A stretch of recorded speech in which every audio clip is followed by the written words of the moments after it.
이일 후에 내가 네 천사가 땅 네 모퉁이에 선 것을 보니 땅의 사방의 바람을 붙잡아 바람으로 하여금 땅에나 바다에나 각종 나무에 불지 못하게 하더라.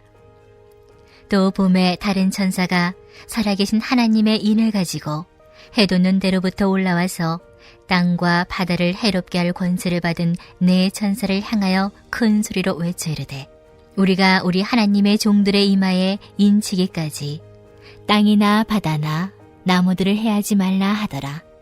내가 인침을 받은 자의 수를 들으니 이스라엘 자손의 각 지파 중에서 인침을 받은 자들이 14만 4천이니 유다 지파 중에 인침을 받은 자가 1만 2천이요 루벤 지파 중에 1만 2천이요 갓 지파 중에 1만 2천이요 아셀 지파 중에 1만 2천이요 납달리 지파 중에 1만 2천이요 므낫세 지파 중에 1만 2천이요 시몬 지파 중에 1만 2천이요 레위 지파 중에 1만 2천이요 이사갈 지파 중에 1만 2천이요 스불론 지파 중에 1만 2천이요 요셉 지파 중에 1만 2천이요 베냐민 지파 중에 인침을 받은 자가 1만 2천이라.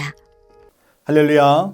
말씀으로 오늘 하루를 살아가는 우리 모두에게 하나님의 은혜와 평강이 가득하시기를 주님의 이름으로 축원합니다.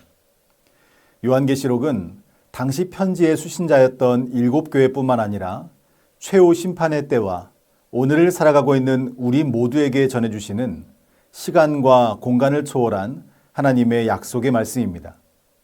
따라서 요한계시록은 우리 가운데 이미 일어났고 현재 일어나고 있으며 앞으로 반드시 일어날 일들을 이야기하고 있습니다. 그래서 본문을 읽고 있는 우리는 이미 요한계시록의 삶을 살아가고 있다는 이 사실을 잊어서는 안 될 것입니다. 본문은 6째인과 7째인 사이에 등장하는 내용입니다. 그런데 7째인 이후에 등장하는 7나팔에서도 6째 나팔과 7째 나팔 사이에 또 하나의 삽입된 이야기가 등장합니다. 여기에는 마지막 인과 마지막 나팔 재앙을 잠시 멈추고 천사들을 통해서 말씀하시는 하나님의 의도가 숨겨져 있습니다. 하나님의 본심은 재앙과 심판이 아니라 회개함으로 하나님께 돌아오게 하는데 진짜 목적이 있다는 것입니다. 지금 우리가 요한계시록의 말씀을 읽고 듣고 묵상하는 이유도 현실의 문제와 아픔 속에서 두려움에 떨고 근심하고 걱정하지 말고 하나님의 권능을 바라보면서 다시 하나님께로 돌아오는 삶, 오직 하나님만 의지하는 삶을 살아가라고 우리에게 말씀하시는 하나님의 음성인 것입니다.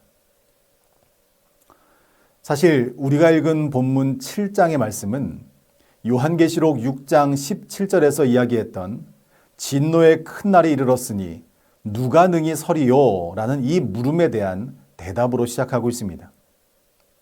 이 물음에 하나님께서 인치신 자들이 진노의 날에 능히 설 수 있다라고 요한은 증언하고 있는 것입니다. 하나님은 오늘 말씀을 통해서 내 백성은 내가 끝까지 보호하고 책임질 것이라고 말씀하고 있습니다. 그 구체적인 행동과 증거가 1절부터 기록되어 있습니다. 오늘 본문 1절 말씀을 함께 보겠습니다. 2일 후에 내가 네 천사가 땅 네 모퉁이에 선 것을 보니 땅의 사방의 바람을 붙잡아 바람으로 하여금 땅에나 바다에나 각종 나무에 불지 못하게 하더라. 아멘. 요한은 땅과 바다와 각종 나무에 바람이 불지 못하도록 막아서고 있는 네 천사를 보게 됩니다. 천사들은 하나님의 명령에 절대 복종함으로 이 모든 일들을 행하고 있습니다. 땅의 사방은 온 세상을 의미합니다. 본문은 거센 풍파와 진노의 바람도 말씀 앞에 순종하고 있는 천사들도 세상 우주 만물을 창조하시는 여호와 하나님의 주권과 통치 안에 있음을 우리에게 말씀하고 있습니다. 인간이 버티는 것이 아닙니다. 네 천사가 사방의 바람을 붙잡고 불지 못하도록 막아서고 있다는 것입니다. 이것이 우리를 향하신 하나님의 은혜입니다. 그렇다면 하나님께서 심판의 바람을 억제하시는 이유가 무엇일까요? 2절과 3절 말씀을 보겠습니다. 또 봄에 다른 천사가 살아계신 하나님의 인을 가지고 해 돋는 데로부터 올라와서 땅과 바다를 해롭게 할 권세를 받은 네 천사를 향하여 큰 소리로 외쳐 이르되 우리가 우리 하나님의 종들의 이마에 인치기까지 땅이나 바다나 나무들을 해하지 말라 하더라. 아멘. 하나님이 심판의 바람을 억제하시는 이유는 택한 백성들이 인침받을 시간을 주시기 위해서입니다. 하나님은 심판 직전에도 환난과 역경 가운데에서도 우리를 건져내시는 구원의 하나님이십니다. 우리가 기억해야 할 것은 폭풍이 오기 전에 피난처로 들어가 만반의 준비를 해야 하는 것처럼 폭풍이 불어오기 이전에 내 삶의 진정한 주인 되시는 예수 그리스도를 영접하고 그리스도 안에 거하는 삶을 살아야 한다는 것입니다. 그리할 때 환난과 폭풍 속에서도 우리를 지키시고 보호하시는 하나님의 권능의 손을 경험하게 될 줄로 믿습니다.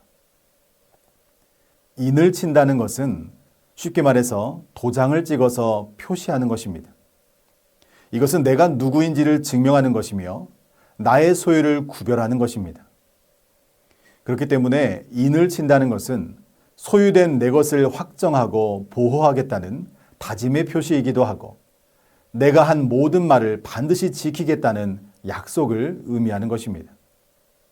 본문에서 하나님의 종들이 인침을 받았다라는 이 말은 일곱 교회와 이 글을 읽는 우리가 바로 하나님의 백성임을 잊지 말라는 것입니다.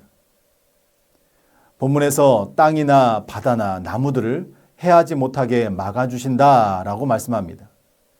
이것은 인간이 소유하고 누리는 모든 것을 하나님이 지켜주시겠다는 의미입니다.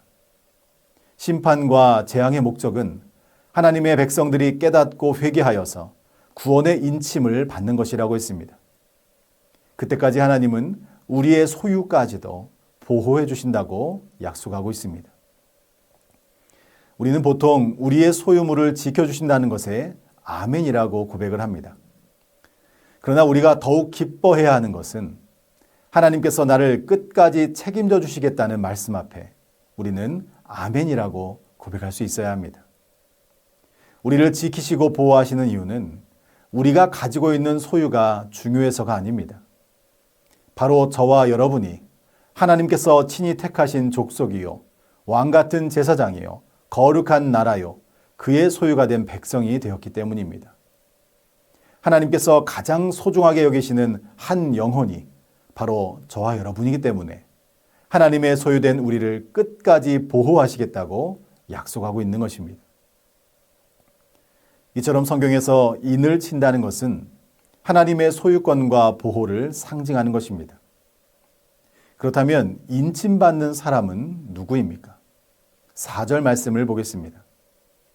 내가 인침을 받은 자의 수를 들으니 이스라엘 자손의 각 지파 중에서 인침을 받은 자들이 14만 4천이니. 아멘. 4절에서 8절까지의 말씀을 통해서 하나님의 종으로 인침받은 사람들은 모두 14만 4천이라고 기록하고 있습니다. 이 수치는 이스라엘의 12지파를 의미하는 12의 제곱에 많음을 나타내는 천을 곱한 수입니다. 따라서 14만 4천은 혈통적으로 이스라엘 민족이나 문자적으로 14만 4천이라는 숫자에 묶여 있는 것이 아니라 상징적으로 그리스도 안에 거하는 하나님의 모든 백성들을 가리키는 것입니다. 사실 5절부터 8절까지 지파별 이름과 내용에는 이례적인 부분이 많이 등장합니다.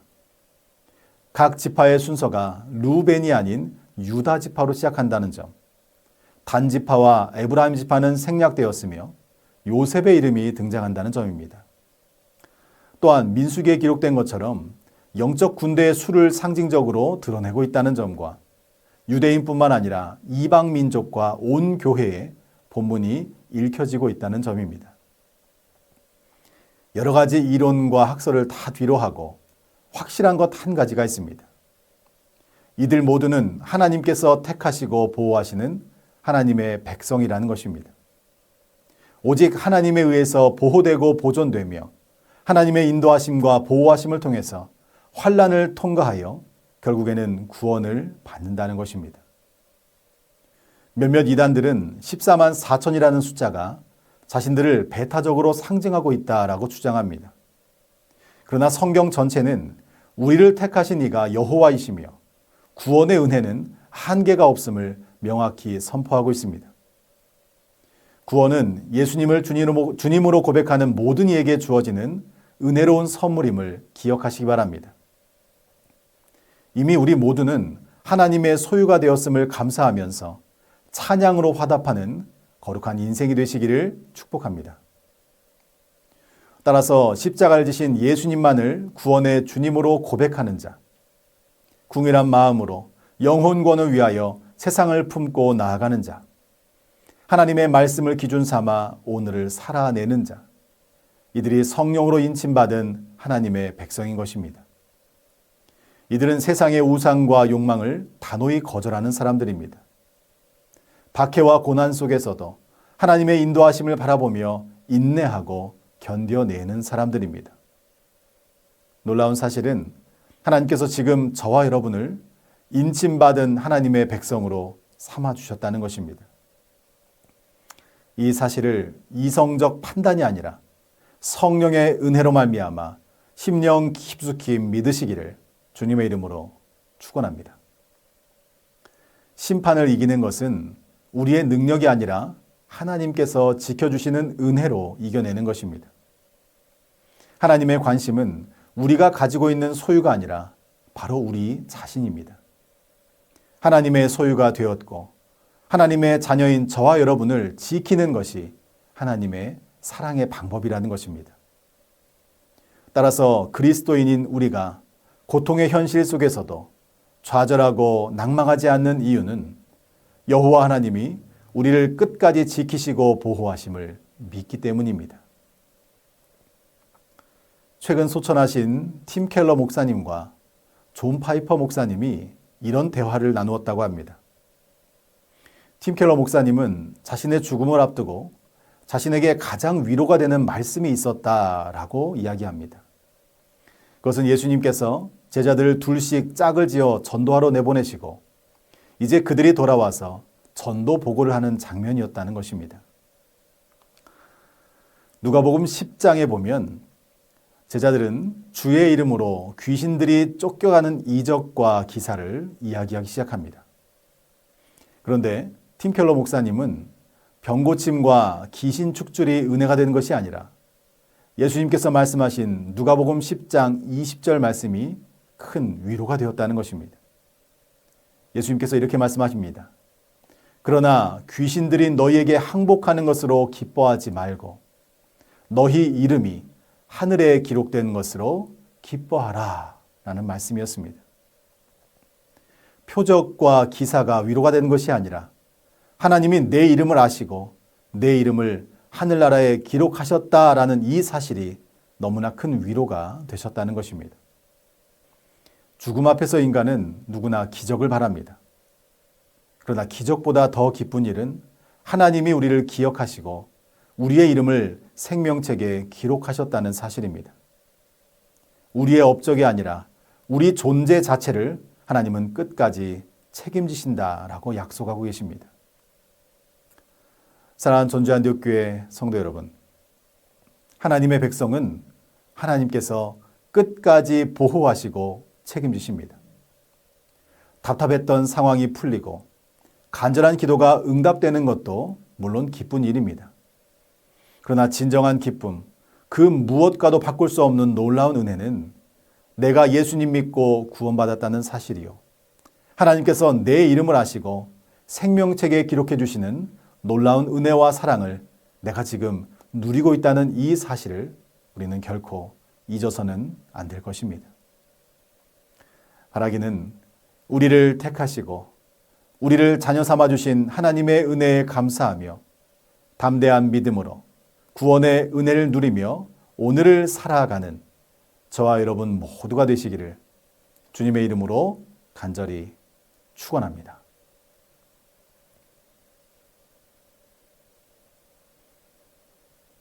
우리 이 시간 함께 기도하기 원합니다. 택하신 백성을 향한 하나님의 보호하심과 인도하심에 감사드리며 구원의 은혜를 찬양하며 이 세상 가운데 담대한 믿음으로 살아가게 하여 주시옵소서. 새 성전 건축을 향한 우리의 마음에 성령의 은혜를 부어주시고 건축 심의 일정이 확정되어서 순탄하게 흘러갈 수 있도록 인도하여 주시옵소서. 우리 이 시간 믿음으로 함께 기도하겠습니다.